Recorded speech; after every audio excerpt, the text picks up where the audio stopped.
The Skoda Octavia is back, and it's back in spicy RS avatar. Now, to talk about the Octavia RS, we have with us today Mr. Ashish Gupta, who heads Skoda in India. So let's fire away.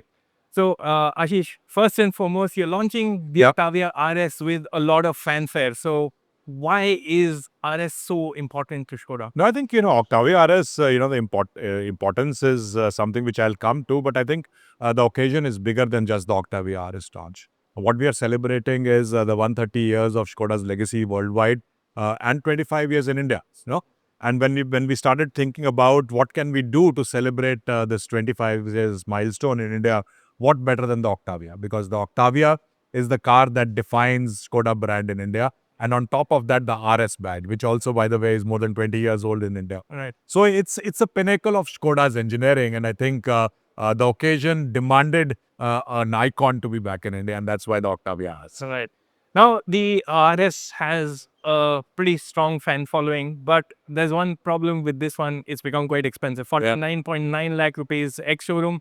How has the response been from, RS loyalists and just general enthusiasts? No, I wouldn't like to be so presumptuous and say that, price doesn't matter to the people who know what this car is about.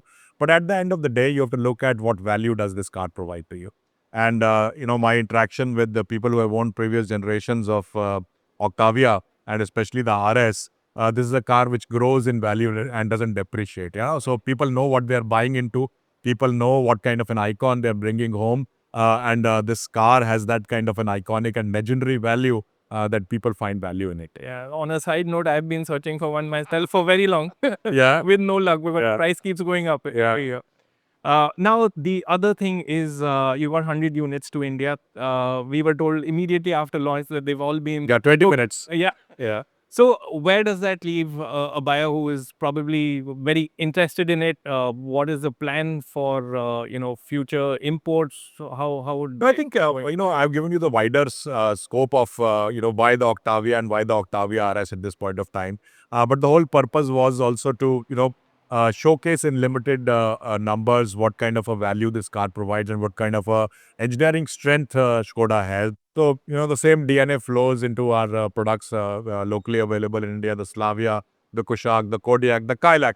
So that the whole purpose of bringing this car, as I said, was celebrating a milestone of 25 years and to demonstrate what kind of engineering DNA do we come with. Right. Now, to come to your question of what about buyers who are still waiting for it, definitely the demand and the desirability this car has created is something which we take as a very positive sign. I will definitely be working on getting more cars into India.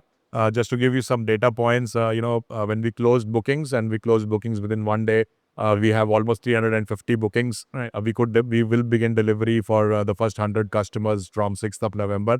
And definitely the rest of the people are in our list, in our communication list. We will be in touch with them, and our endeavor will be to bring more cars into India early next year. So, would you still be taking bookings or expressions of interest? No, I think the first, right of refusal should go to people who have already put their money on where their mouth is. Right. But definitely, it is a democratic country. We will be, of course, making it available to all other people as well. Right.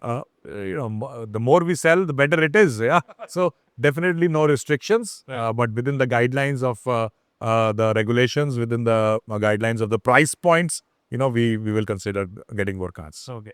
Now, the RS has its fan following. Skoda has its own fan following for its India model. So, Yeah. can we see those two worlds meet?